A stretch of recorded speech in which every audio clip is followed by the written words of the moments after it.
Hello everyone. कैसे हैं आप सभी? आशा करता हूँ आप सभी अच्छे होंगे। दोस्तों, आज हम बात करेंगे एसएससी जीडी के बारे में। एसएससी जीडी के बारे में जो वैकेंसी आई हुई है 25,000 प्लस, उसके लिए जो 50 क्वेश्चन का कुल टेस्ट सीरीज चलाए जा रहे हैं, वो एग्जाम के दृष्टिकोण से बहुत ही महत्वपूर्ण हो जाते हैं। अब वही बात करेंगे एक क्वेश्चन की। क्वेश्चन सारे के सारे जो है प्रीवियस ईयर में पूछे गए सारे सीबीटी बेस्ड टेस्ट पर आधारित है। और आपको यहाँ एसएससी जीडी ही नहीं बल्कि आपको जो है बिहार दरोगा मेंस पीटी एंड मेंस दोनों में काम आ सकते हैं। और वही बात करेंगे अदर एग्जाम की, तो बिहार पुलिस में भी आपको काम आ सकते हैं। और बात करते हैं कि इसके और भी कि इस सामान्य अध्ययन से संबंधित जो भी एग्जाम है बीपीएससी बीएसएससी आदि जो भी एग्जाम सब है उन सभी में आपको बहुत ही काम आ सकते हैं। तो चलिए तो दोस्तों स्टार्ट करते हैं आज के हमारे क्वेश्चन को। आज का हमारा पहला क्वेश्चन है, संगम काल में समय जानने के लिए किसका प्रयोग किया करता था? समय जानने के लिए दीवार घड़ी, घंटा घड़ी, जल घड़ी। अगर हम बात करें आंसर की, तो जल घड़ी का प्रयोग किया करता था। उस समय दीवार घड़ी घंटा घड़ी नहीं हुआ करते थे। अब बात करते हैं नेक्स्ट की। संगम काल में किस पक्षी को शुभ माना जाता था? संगम काल में किस पक्षी को शुभ माना जाता था? आज भी उस पक्षी को अगर हम लोग कहीं घर में रहते हैं तो वो पक्षी अगर अचानक वो घर पे आकर बोलने लगते हैं तो आज भी हम लोग अनुमान लगा लेते हैं, यानी कि बुजुर्ग सब जो है पुराने जमाने का, वो अभी भी कह देते हैं कि आज कोई आने वाला है। तो उस समय भी वह पक्षी बहुत प्यारा हुआ करता था, शुभ माना जाता था। किसको? कौवा को जो है शुभ माना जाता था। ये कहीं आज भी कहीं घर पे आकर बोल देते हैं तो देखते हैं माँ बाप जो भी होते हैं पुराने जमाने के दादा दादी जो भी, यही कहेंगे कि आज कोई आने वाला है। तो इसके अनुसार से इस पक्षी को शुभ माना जाता था। अब बात करते हैं नेक्स्ट की। इनमें से कौन मीठे पानी में पाए जाने वाली मछली है? इनमें से कौन मीठे पानी में पाए जाने वाली मछली की बात करें, कतला, रेहू, लेकिन दोनों की दोनों की बात करें तो ये दोनों मीठे पानी में पाए जाने वाली मछली है। अब बात करते हैं नेक्स्ट की। फोर्ब्स द्वारा जारी अरबपति की सूची में पहले स्थान पर कौन है? तो पहले स्थान पर कौन है बात करते हैं, तो जेफ बेजोस जो है पहले स्थान पर है। ये अमेजन के संस्थापक है। अब ये अमेजन के सीईओ भी वर्तमान में थे, अब ये नहीं रहे हैं। तो इसके संस्थापक जो है पहले नंबर पर है। और वही बात करते हैं एलन मस्क की। ये एलन मस्क एक पागल सुल्तान कहे जाते हैं, ये जो स्थान लेते हैं वही करते हैं। ये बात करते हैं स्पेस एक्स यानी टेस्ला कंपनी के मालिक थे। स्पेस एक्स और पल साथ ही साथ टेस्ला कंपनी के मालिक है जो दूसरे नंबर पर है।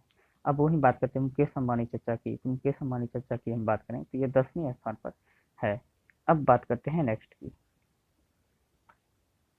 इनमें से दिए गए देश और युद्धाभ्यास में किसका मिलान सही है? इनमें से दिए गए देश और युद्धाभ्यास में किसका मिलान सही है? तो बात करते हैं सूर्य किरण। सूर्य किरण भारत और नेपाल के बीच एक्सरसाइज हुआ करता है। अब बात करते हैं संप्रीति, भारत और बांग्लादेश के बीच हुआ करता है, ये भी सही है।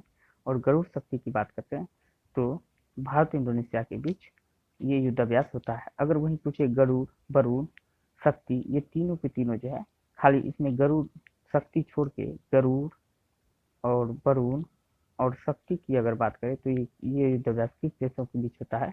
तो भारत और फ्रांस के बीच होता है। और वहीं पूछे कि वज्र प्रहार, और भी कई सारे युद्ध अभ्यास है। वज्र प्रहार की बात करें तो यह भारत और अमेरिका के बीच होता है। और बात करते हैं इंद्र की, इंद्र भारत रूस के बीच युद्ध अभ्यास किया जाता है। इस तरह आप याद रख सकते हैं। तो ये युद्ध अभ्यास से संबंधित बहुत से क्वेश्चन कई बार एग्जाम में पूछे जाते हैं जो मोस्ट इंपोर्टेंट हो जाते हैं, याद रखिएगा। अब बात करते हैं नेक्स्ट की। भारत का पहला कौन सा राज्य या केंद्र शासित प्रदेश टीबी मुक्त घोषित किया गया है? तो भारत का पहला कौन सा राज्य या केंद्र शासित प्रदेश है जो टीबी मुक्त घोषित किया गया है? तो बात करते हैं लक्षद्वीप को टीबी मुक्त घोषित किया गया है। अगर वहीं पूछे कि गोवा को जो है रेबीज मुक्त घोषित किया गया है। अगर आप एक क्वेश्चन और है जो अगर पूछे आपको टीबी मुक्त घोषित करने का लक्ष्य कब तक रखा गया है, तो 2025 तक जो है टीबी मुक्त घोषित करने का लक्ष्य रखा गया है।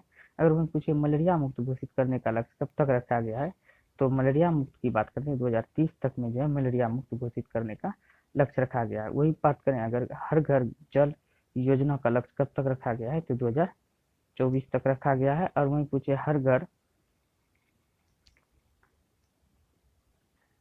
घर नहीं, अगर आपको पूछे सिंगल यूज प्लास्टिक का लक्ष्य कब तक रखा गया है, तो वहीं पे सिंगल यूज प्लास्टिक का लक्ष्य हो जाएगा 2022 तक, यानी कि 2022 तक जो है सिंगल यूज प्लास्टिक का लक्ष्य रखा गया है। ये सारे के सारे बहुत ही मोस्ट इंपोर्टेंट क्वेश्चन है। याद रखिएगा। अब बात करते हैं नेक्स्ट की। इनमें से कौन सा सदिश राशि नहीं है? इनमें से कौन सा सदिश राशि नहीं है? तो बल सदिश राशि है, वेग सदिश राशि है, त्वरण सदिश राशि है, कार्य की बात करती है एक अदिश राशि है। अब बात करते हैं नेक्स्ट की। शिल्प गुरु पुरस्कार की शुरुआत कब हुई थी? शिल्प गुरु पुरस्कार की शुरुआत की अगर हम बात करें तो 2002 में किया गया था। अब बात करते हैं नेक्स्ट की। मटूर फ्लोर मैट कहाँ की है? मधुर फ्लोर मैट की अगर हम बात करें तो ये पश्चिम बंगाल में प्रचलित है और वहीं की है। अब बात करते हैं नेक्स्ट की। यूनेस्को विश्व धरोहर में शामिल हम्पी स्थल कहाँ स्थित है? यूनेस्को विश्व धरोहर में शामिल हम्पी स्थल की बात करें तो कर्नाटक में स्थित है। अब बात करते हैं नेक्स्ट की। टोक्यो पैरालंपिक 2020 खेलों में लगभग कितने एथलीट ने भाग ले रहे हैं? टोक्यो पैरालंपिक 2020 खेलों में लगभग कितने एथलीट भाग ले रहे हैं? तो लगभग 4400 यानी 4400 खिलाड़ी भाग ले रहे हैं। और बात करें इसमें 2020 का जो टोक्यो ओलंपिक खेल था तो 2021 में यानी कि 20 का जो है 21 में हुआ। कहाँ पे हुआ? जापान में हुआ था 21। अब क्वेश्चन बनता है कि यह कौन सी संस्करण था, या कितने संस्करण था? तो बात करते हैं 32वें संस्करण था जो टोक्यो जापान में आयोजित किए गए। और वहीं पूछे इसमें भारत की रैंक कौन सी रही? तो भारत की रैंक की बात करते हैं 48वीं भारत की रैंक रही है। अब वहीं बात करें नेक्स्ट की। आसियान का मुख्यालय कहाँ पर है? आसियान की मुख्यालय की बात करें तो इंडोनेशिया के जकार्ता में आसियान का मुख्यालय है। अब वहीं बात करें नेक्स्ट क्वेश्चन की। इसमें और कोई क्वेश्चन पूछे जाते हैं जो मोस्ट इंपॉर्टेंट हो जाते हैं आसियान के बारे में। आसियान का अगर हम बात करें तो इसका स्थापना 1967 में किया गया था, 1967 में। और इसमें बात करें मेंबर देश कितने हैं तो इसमें मेंबर देश की अगर हम बात करें 10 मेंबर देश हैं। और वो पूछे सबसे ज़्यादा मोस्ट इंपॉर्टेंट हो जाते हैं कि भारत इसका सदस्य है या नहीं, तो भारत इसका सदस्य नहीं है। याद रखिएगा, ये क्वेश्चन बहुत ही इंपॉर्टेंट है। भारत इसका सदस्य नहीं है। अब बात करते हैं नेक्स्ट की। टोक्यो पैरालंपिक 2020 खेलों में भारतीय एथलीट कितने खेलों में भाग लेने जा रहे हैं? तो टोक्यो पैरालंपिक 2020 में भारतीय एथलीट कितने खेलों में भाग लेने जा रहा है? तो बात करते हैं या 9 खेलों में भाग लेने जा रहा है। अब बात करते हैं नेक्स्ट की। टोक्यो पैरालंपिक खेलों में कुल कितने खेल खेले जाने हैं?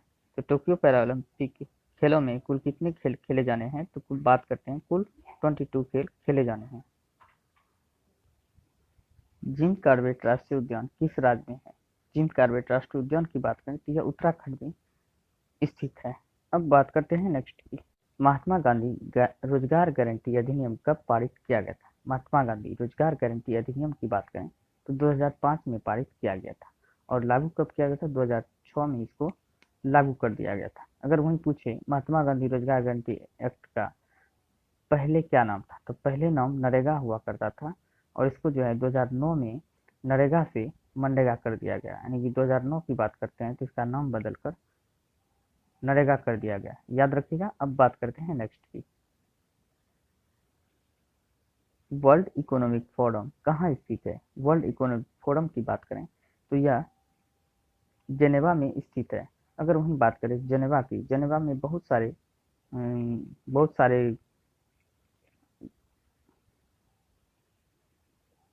संगठन का मुख्यालय है। जैसे बात करते हैं जेनेवा में विश्व व्यापार संगठन का मुख्यालय जेनेवा में है। विश्व स्वास्थ्य संगठन का मुख्यालय की बात करें तो ये भी जेनेवा में है। अगर वहीं बात करें हम तो न्यूयॉर्क में यूनिसेफ का मुख्यालय की बात करें तो जेनेवा में है। और वहीं बात करें तो द हेग में अंतर्राष्ट्रीय न्यायालय का मुख्यालय द हेग में स्थित है। अब बात करते हैं नेक्स्ट की। मारुति सुजुकी का मुख्यालय कहाँ स्थित है? मारुति सुजुकी की मुख्यालय की हम बात करें तो नई दिल्ली में स्थित है। अब बात करते हैं नेक्स्ट की। भारतीय प्रतिस्पर्धा आयोग का मुख्यालय कहाँ है? भारतीय प्रतिस्पर्धा आयोग की मुख्यालय की अगर हम बात करें तो नई दिल्ली में स्थित है। अब बात करते हैं नेक्स्ट की। असम में कुल कितनी जनजातियां पाई जाती है, यानी कि असम में कुल कितनी जनजातियां हैं? तो बात करते हैं 19 यानी 19 इसमें जनजातियां। अगर वहीं पूछे असम में कुल कितने राष्ट्रीय उद्यान पाए जाते हैं तो 7 राष्ट्रीय उद्यान है। याद रखिएगा, जो बहुत ही इंपॉर्टेंट है। और बात करते हुए असम का, अगर असम का पूछे कि शास्त्रीय नृत्य कौन सा है, तो सत्रिया जो है असम का शास्त्रीय नृत्य है। सत्रिया असम का राष्ट्र थी शास्त्रीय नृत्य है। अगर वही पूछे शास्त्रीय नृत्य कितने हैं, तो कुल भारत में 8 शास्त्रीय नृत्य है। और बात करते हैं अम्बुबाची का मेला जो है, जो लगते हैं असम में, तो बहुत ही मोस्ट इम्पोर्टेंट है, कई बार एग्जाम में पूछे गए हैं, ज़्यादातर पूछे जाते हैं। सत्रिया नृत्य कहाँ की क्लासिकल डांस है, तो असम की। और यह भी पूछे जा सकते हैं कि भारत में अभी वर्तमान में कुल कितने क्लासिकल डांस है, तो 8 है। और असम में कुल कितने राष्ट्रीय डांस है, 7 है। अब बात करते हैं नेक्स्ट की, केंद्रीय सहकारिता मंत्री कौन है। केंद्रीय सहकारिता मंत्री की बात करें तो अमित शाह जी हैं, केंद्रीय सहकारिता मंत्री भी है। और इसके साथ साथ अमित शाह की अगर हम बात करें तो यह अभी वर्तमान में जो है गृह मंत्री भी अमित शाह है। और यह बात करते हैं सहकारिता मंत्रालय का, जो अभी हाल ही में इसका गठन किया गया है, जिसका अतिरिक्त प्रभार अमित शाह जी को दिया गया है। अगर वहीं पूछे 2019 में अगर बात करें तो इस 2019 में केंद्रीय जल शक्ति मंत्री का गठन किया गया था, जिसका पहला मंत्री किसको बनाया गया था, तो पहला मंत्री जो है जल शक्ति मंत्रालय का जो पहला मंत्री गजेंद्र सिंह शेखावत को बनाया गया था। ये भी एग्जाम के दृष्टिकोण से बात करें तो बहुत ही मोस्ट इंपोर्टेंट हो जाते हैं। और अगर हम वही बात करें तो नरेंद्र मोदी की, तो अभी नरेंद्र मोदी की बात करें तो वर्तमान में पीएम है। और वही बात करें अगर राजनाथ सिंह की, तो राजनाथ सिंह अभी वर्तमान की बात करें तो रक्षा मंत्री है। अब बात करते हैं नेक्स्ट की, विश्व बैंक का मुख्यालय की कहाँ पर स्थित है। विश्व बैंक का मुख्यालय कहाँ पर स्थित है, तो वाशिंगटन डीसी में विश्व बैंक का मुख्यालय स्थित है। और वहीं बात करते हैं आईएमएफ, आईएमएफ और विश्व बैंक को जुड़वा बहन भी कहा जाता है। याद रखिएगा, आईएमएफ और विश्व बैंक को जुड़वा बैंक कहा जाता है। और इन दोनों का मुख्यालय की बात करें तो वाशिंगटन डीसी में स्थित है। अब बात करते हैं नेक्स्ट की, नीति आयोग की स्थापना कब हुआ था। नीति आयोग की स्थापना की अगर हम बात करें तो 2015 में किया गया था। इससे पहले योजना आयोग हुआ करता था, जिसको समाप्त करके नीति आयोग उसके स्थान पर स्थापना कर दिया गया है। और योजना आयोग की अगर बात करें तो पहली बार इसकी शुरुआत जो है 1951 से हुआ था, जिसका पहला जो है पंचवर्षीय योजना 51 से 56 तक हुआ था। अब बात करते हैं नेक्स्ट की, नीरज चोपड़ा का संबंध किस खेल से है। नीरज चोपड़ा की बात करते हैं तो किस खेल से है, जो हाल ही में गोल्ड मेडल जीत के आए हैं, तो यह भाला फेंक से संबंधित है। इन्होंने पहला स्वर्ण पदक नीरज चोपड़ा ने जो टोक्यो ओलंपिक खेल में दिलाया है, और यह भाला फेंक से संबंधित है। अब वही बात करते हैं तलवारबाजी से, तलवारबाजी से भवानी देवी जो है तलवारबाजी से संबंधित है, याद रखिएगा। और वही बात करते हैं निशानेबाजी से, तो निशानेबाजी की बात करते हैं दीपिका कुमारी जो है, ये दीपिका कुमारी निशानेबाजी से संबंधित है। और सब कई खिलाड़ी हैं जो कि याद रखिएगा, इसे मोस्ट इम्पोर्टेंट ये सब खिलाड़ी हो जाते हैं। तलवारबाजी भवानी देवी। और वही बात करते हैं अगर घुड़सवारी की, तो घुड़सवारी से संबंधित है फवाद मिर्जा। फवाद मिर्जा की अगर हम बात करें तो ये घुड़सवारी से संबंधित है, याद रखिएगा। अब बात करते हैं नेक्स्ट की, विश्व महासागर दिवस कब मनाया जाता है। विश्व महासागर दिवस की अगर हम बात करें तो 8 जून को मनाया जाता है। अगर वही बात करते हैं समुद्री दिवस कब मनाया जाता है, तो राष्ट्रीय समुद्री दिवस की अगर हम बात करें तो 5 अप्रैल को राष्ट्रीय समुद्री दिवस मनाया जाता है।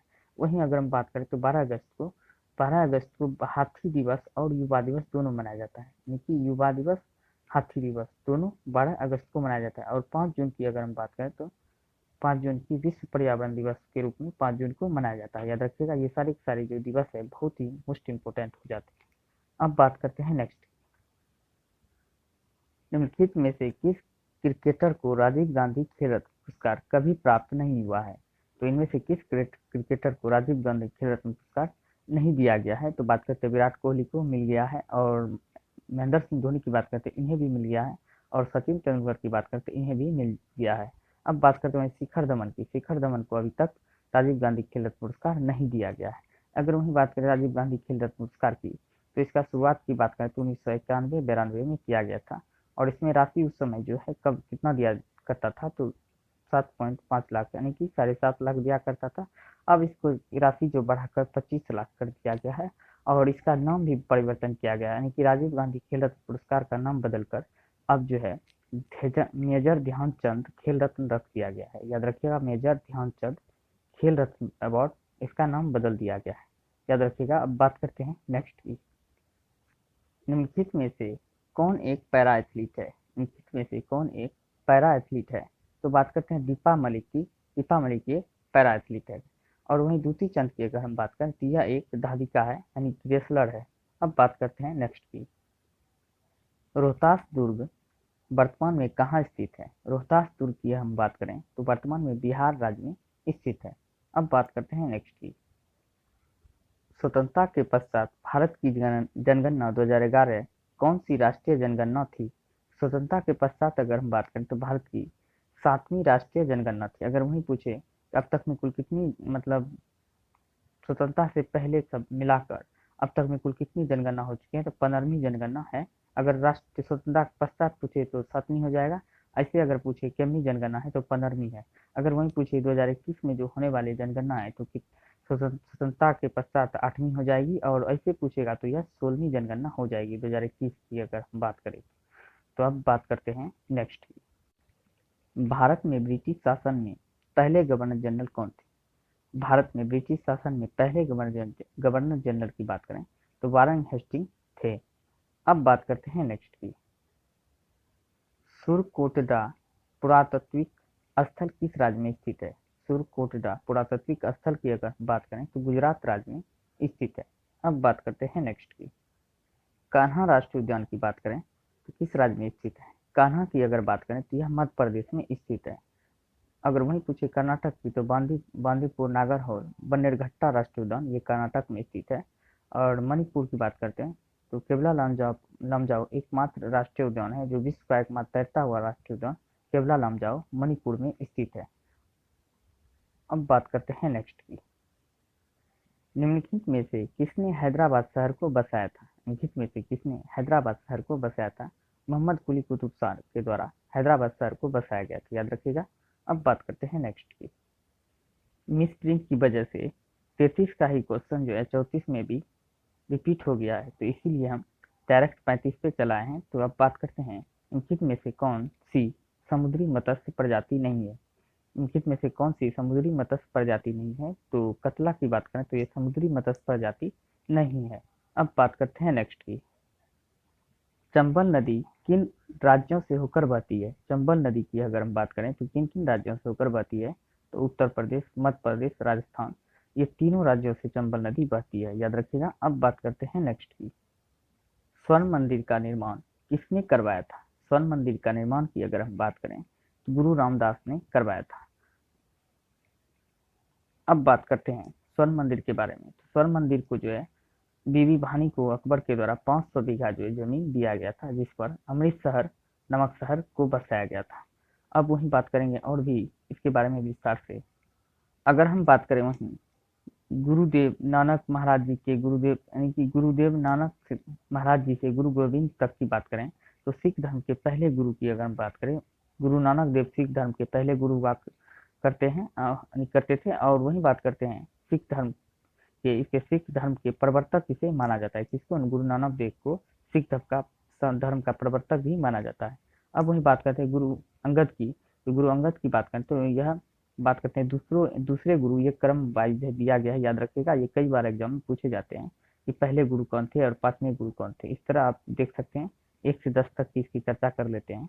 तो दूसरे गुरु की बात करें, गुरु अंगद ने गुरुमुखी लिपि के प्रवर्तक भी माने जाते हैं और इसने लंगर को अस्थायी बनाया था। वहीं बात करते हैं तीसरे गुरु की तो अमरदास की। तो अमरदास की बात करें, गुरु प्रसार हेतु 22 गद्दियों का निर्माण किया गया था। ये कई बार एग्जाम में पूछे गए हैं। 22 गद्दियों का निर्माण किसके द्वारा किया गया था? गुरु अमरदास के द्वारा किया गया था। ये तीसरे गुरु सिख धर्म के हो जाते हैं। अब वहीं बात करते हैं सिख धर्म के चौथे गुरु रामदास, इसके द्वारा अमृतसर शहर के संस्थापक यानी कि स्थापना किया गया था। अब वहीं बात करें गुरु महाराज अर्जुन देव की, तो ये सिख धर्म के 5वें गुरु हो जाते हैं जिसने स्वर्ण मंदिर का निर्माण किया गया था, यानी कि गुरु रामदास के द्वारा अमृतसर की स्थापना किया गया था और महाराजा गुरु अर्जुन देव के द्वारा स्वर्ण मंदिर का निर्माण करवाया गया था। अब वहीं बात करते हैं छठे गुरु हरगोविंद की। तो हरगोविंद की बात करें तो इसने अकाल तख्त की स्थापना किया गया था। ये भी एग्जाम में कई बार पूछे जाते हैं। अकाल तख्त की स्थापना किसके द्वारा किया गया था? गुरु हरगोविंद के द्वारा किया गया है। तो इसका कार्यकाल भी दिया गया है, आप देख सकते हैं यहाँ पे। और वही बात करते हैं महाराज हर राय की। 7वें गुरु हो जाते हैं हर राय, जिसका उत्तराधिकारी यानी कि ये उत्तराधिकारी युद्ध में भाग लिया था। यानी कि यह भी पूछे जा सकते हैं आपको कि उत्तराधिकारी युद्ध में कौन से सिख गुरु भाग लिए थे? तो 7वें सिख गुरु हर राय ने भाग लिए थे। अब वही बात करते हैं हरकिशन की। तो हरकिशन की अगर बात करते हैं 8वें गुरु, सिख धर्म के 8वें गुरु हरकिशन की, ते अल्पायु मृत्यु के कारण हो गए, यानी किसकी बात करें तो चेचक के कारण हरकिशन देव की मृत्यु हो गई थी, अल्पायु में ही इसकी मृत्यु हो गई थी। अब वहीं बात करते हैं महाराजा तेग बहादुर की। महाराजा तेग बहादुर की अगर हम बात करें, औरंगजेब के द्वारा मृत्यु दंड दिया गया था, और तेग बहादुर और गुरु अर्जुन देव, ये सिख धर्म के 5वें और 9वें गुरु को जो है, ये अर्जुन देव को जो है जहांगीर के द्वारा फांसी दे दिया गया था, मार दिया गया था। और 9वें गुरु की अगर बात करें तो औरंगजेब के द्वारा 9वें गुरु तेग बहादुर को मृत्यु दंड दिया गया था। याद रखिएगा 5वें और 9वें बहुत ही इंपॉर्टेंट हो जाते हैं। अब वहीं बात करते हैं सिख धर्म की अंतिम और 10वें गुरु की। तो खालसा सेना का स्थापना गुरु गोविंद सिंह के द्वारा किया गया था, और सिख धर्म के ये 10वें एवं अंतिम गुरु हो जाते हैं। अब बात करते हैं नेक्स्ट की। महात्मा गांधी जी को सर्वप्रथम बापू किसने कहा था? महात्मा गांधी जी को सर्वप्रथम बापू की अगर हम बात करें तो राजकुमार शुक्ल के द्वारा कहा गया था। और कहीं कहीं की जो है देखने को मिलते हैं राजकुमार शुक्ल, और मेन रूप से अगर हम बात करें तो कई बुक में, बहुत सारे बुक में देखने को मिलते हैं पंडित जवाहरलाल नेहरू के द्वारा सर्वप्रथम बापू कहे गए थे। यानी कि राजकुमार शुक्ल भी देखने को मिलते हैं और पंडित जवाहरलाल नेहरू भी देखने को मिलते हैं। अगर वही पूछे सर्वप्रथम राष्ट्रपिता के रूप में किसने संबोधित किया था, तो सुभाष चंद्र बोस के द्वारा राष्ट्रपिता के रूप में महात्मा गांधी जी के द्वारा संबोधित महात्मा गांधी को किया गया था। अगर वही पूछे आपको कि महात्मा गांधी को महात्मा किसने कहा था, गुरु रविन्द्रनाथ टैगोर के द्वारा महात्मा कहा गया था। यानी कि गांधी जी को महात्मा का सर्वप्रथम पदवी जो है गुरु रविन्द्रनाथ टैगोर के द्वारा दिया गया था। अब बात करते हैं नेक्स्ट की। प्रथम मानव हृदय का प्रत्यारोपण किस वर्ष किया गया था? प्रथम मानव हृदय का प्रत्यारोपण की अगर हम बात करें 1967 में क्रिश्चियन बर्नार्ड के द्वारा, दक्षिण अफ्रीका के क्रिश्चियन बर्नार्ड के द्वारा किया गया था। अगर वही पूछे भारत में पहली बार हृदय प्रत्यारोपण किसके द्वारा किया गया था और कब किया गया था, तो वेणुगोपाल के द्वारा जो है सर्वप्रथम हृदय का प्रत्यारोपण भारत में किया गया था, वेणुगोपाल के द्वारा। अगर मैं पूछे कब किया गया था, तो 1994 यानी 1994 में किया गया था। याद रखिएगा। अब बात करते हैं नेक्स्ट की।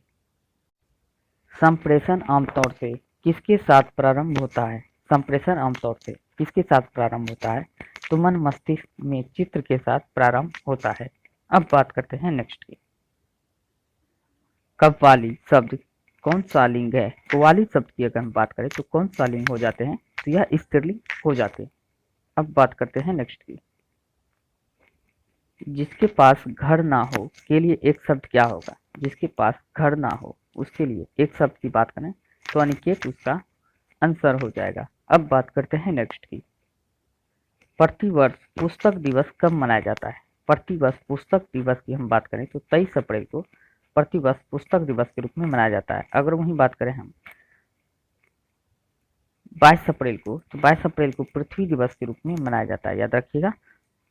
अब वही बात करें 22 मार्च को, 22 मार्च को 2 दिवस हो जाता है। पहला तो जल दिवस, और दूसरा हम बात करें तो बिहार दिवस के रूप में भी मनाया जाता है। जल दिवस और 22 मार्च को जल दिवस और बिहार दिवस दोनों मनाया जाता है।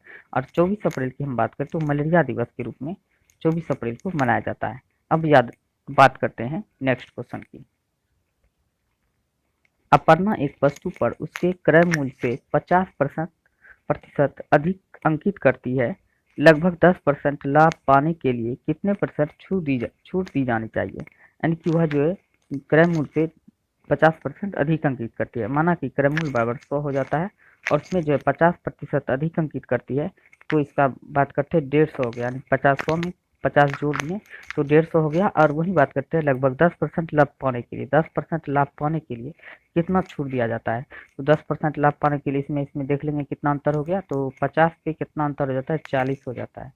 तो हम अब क्या करेंगे, 40/150 गुना 100। अब इसको कटा देंगे। कटाने के बाद इसका आंसर जो है 26 पॉइंट कुछ आ जाता है। यानी कि बात करते लगभग में 27% हो जाएगा आंसर। इसका आंसर की हम बात करें तो ये इसका आंसर हो जाएगा। अब बात करते हैं नेक्स्ट की। 28 भुजाओं वाले एक बहुभुज में विकर्णों की संख्या क्या है? 28 भुजाओं वाले एक बहुभुज में विकर्णों की संख्या की अगर हम बात करें तो कितना हो जाएगा? इसको निकालने के भी एक आसान तरीका है। जिसका सूत्र होता है n × n-3 बटा 2 हो जाता है। अब इस पे हम इसको बैठा देंगे तो इसका आंसर निकल जाएगा। अब बात करते हैं इसको 28, 28 इंटू 25 कर देंगे, यानी कि 28 में 3 घटा देंगे तो इसका 25 हो गया। अब बटा 2 कर देंगे, तो 2 करने के बाद कितना हो जाएगा 14 और 25, 14 25 को हम अगर मल्टीप्लाई कर देते हैं तो इसका आंसर की हम बात करें तो हो जाएगा कितना, तो इसका आंसर हम बात करते हैं तो 350 इसका आंसर हो जाएगा। कितना हो जाएगा 350। इनमें से किस देश का राष्ट्रीय खेल फुटबॉल है? इनमें से किस देश का राष्ट्रीय खेल फुटबॉल है? बात करते हैं फ्रांस, ब्राजील, दोनों के दोनों देश का राष्ट्रीय खेल फुटबॉल है। अब बात करते हैं नेक्स्ट की, निम्नलिखित में से कौन सा वह देश है जो अंडमान निकोबार द्वीप समूह के सबसे निकट है? निम्नलिखित में से वह कौन सा देश है जो अंडमान निकोबार द्वीप समूह के सबसे निकट है? तो बात करते हैं म्यांमार। म्यांमार देश है जो अंडमान निकोबार द्वीप समूह के सबसे निकट में स्थित है। अब बात करते हैं नेक्स्ट की, उत्तर कोरिया की स्थापना किसके नेतृत्व में की गई थी? उत्तर कोरिया की स्थापना किसके नेतृत्व में की गई थी?